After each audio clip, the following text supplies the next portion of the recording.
Okay, so here's the pitch. Imagine an RTS game. Now imagine if there was a good RTS game.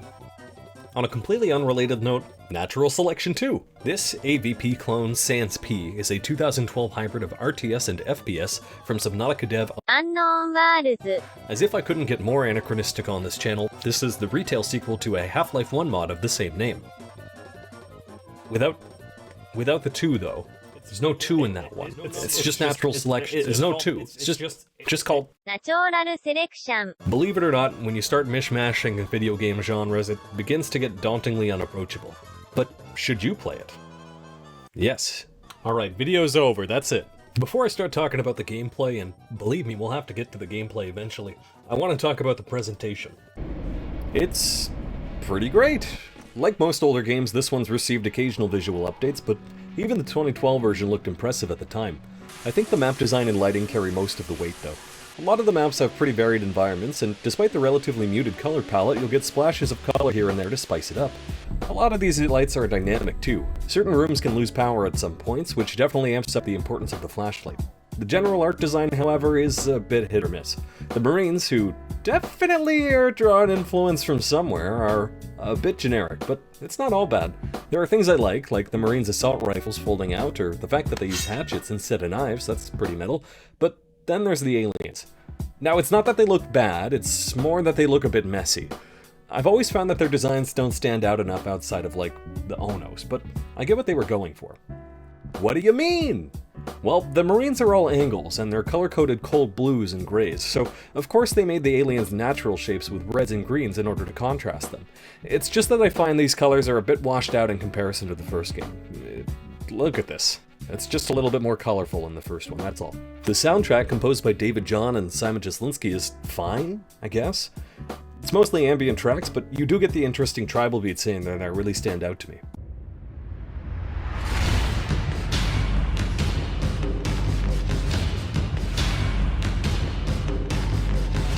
It's good stuff. If you were to ask me where it plays outside of trailers in the main menu though, I'd honestly have no idea. To be fair, Neo Tokyo is also like this, but Neo Tokyo has a good soundtrack. Sound design, also by Jaslinski, is pretty good across the board. I feel like the majority of weapons feel a bit weak, especially the assault rifle in comparison to its first iteration.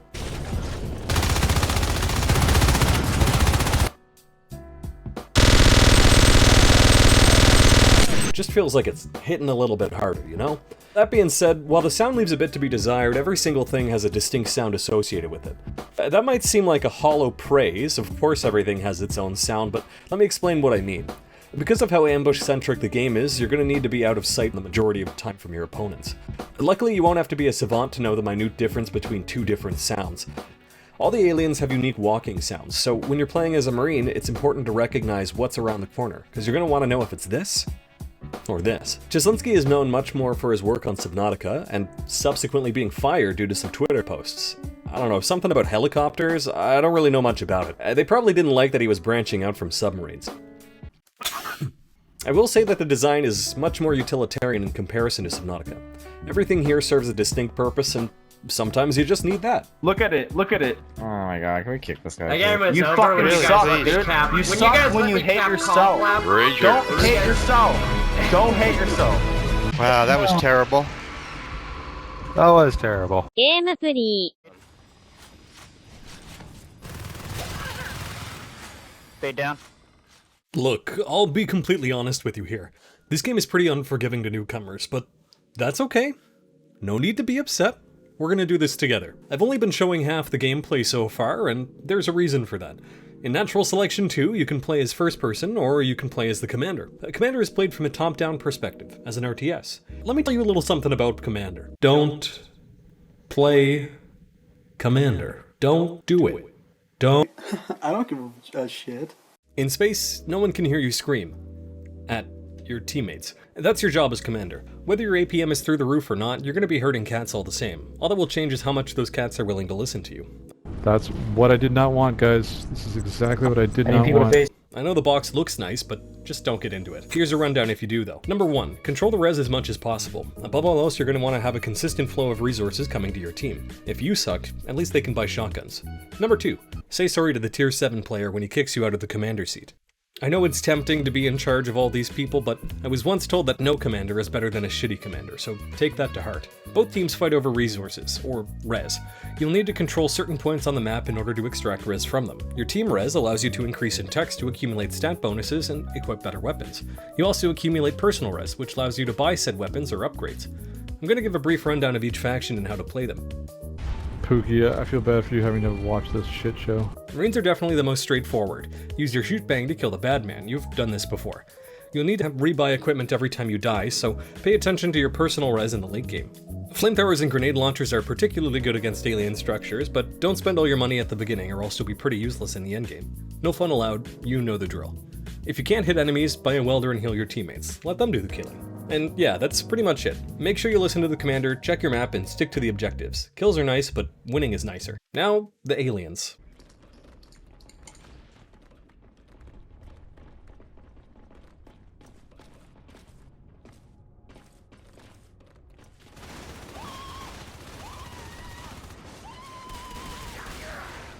The aliens are fucking weird, my dude. Unlike the Marines, they use classes rather than weapons. They also have these annoying view models. I've never been much of a fan of war, so I turn them off in the settings. To each their own.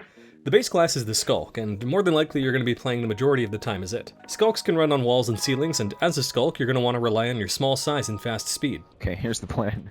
We're gonna pile out of this vent and die. Jump around, ambush, and overall just be a dick. Remember how little fun you had fighting them as a Marine, and just do the same to them. The Gorge is the next one, and remember how Marines had the Welder if you couldn't fight for shit? Well, here's an entire class for that.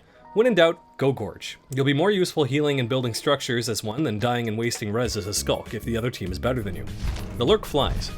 The Fade is equivalent to a sniper for the aliens. As a Fade, you harass with hit and run tactics. Again, remember how annoying they are to fight, and just act like that. Normally if someone is yelling at you about how bad your team is, they're playing Fade. The Onus is the equivalent to a battering ram. It focuses fire on it while its team either makes a concentrated push or harasses while the Onus curb stomps the Marine structures. Like the Marines, each of the classes will have text to upgrade throughout the game as their commander gains more res. Unlike the Marines though, you can upgrade anywhere on the map, so as long as you're on the ground, you'll be vulnerable. Don't do it somewhere stupid. Most of the upgrades are pretty situational, though I do recommend Vampirism, at least for the early game. Let's talk about the community a bit. You don't even need to listen to look at your mouth, just listen. When I say specifically, like, do something, just listen. No. The community has a zero-tolerance policy for people who aren't playing properly. I've seen countless games where the team resigns because the auto-balance didn't work well enough within the first 5 minutes. Great. Frickin' team balance bullshit. That's par for the course on most competitive games, though. That's not to say that they're mean. People are generally welcome to newcomers. It's just that you should maybe stick to the recruit-only servers for your first couple games. That being said, no one is going to care that much about your KDR. Make sure you hold objectives, listen to your commander, and no one will give you problems. It's like a stepfather. Stern, loving, verbally abusive. It's important to talk about the community. One, because they're still here and this is an 8-year-old game, and well, New Zealand's an island in the South Pacific. Australia's a fake place that is actually in South Africa. 2, because the community is the developer. Kind of. Natural Selection 2 came out in 2012, but in 2014 it switched development teams from Unknown Worlds to a team of community developers while they worked on Subnautica. Why do this instead of have 2 separate teams? Well, apparently community members helped develop it in 2012 as well. Unknown Worlds were strapped for cash at the time, and one of the community members stepped up to create better spectator systems for the game. These are some of the best spectator tools I've ever seen, and it's kind of a shame that the competitive side of Natural Selection 2 never took off. The guy also started to post daily videos of Natural Selection 2 gameplay for several years. He hasn't uploaded in a while though. I can't say I know the feel. Anyway, the community dev team has been cranking out pretty consistent updates for the game. Though I'm not entirely sure if it's just them now, it's kinda confusing to me. The most recent one came out literally 26 minutes ago from me writing this. Go play this game. It's like $10 at the moment, and at the very least a unique twist on multiplayer shooters. And remember, you will literally never be good enough to play Commander.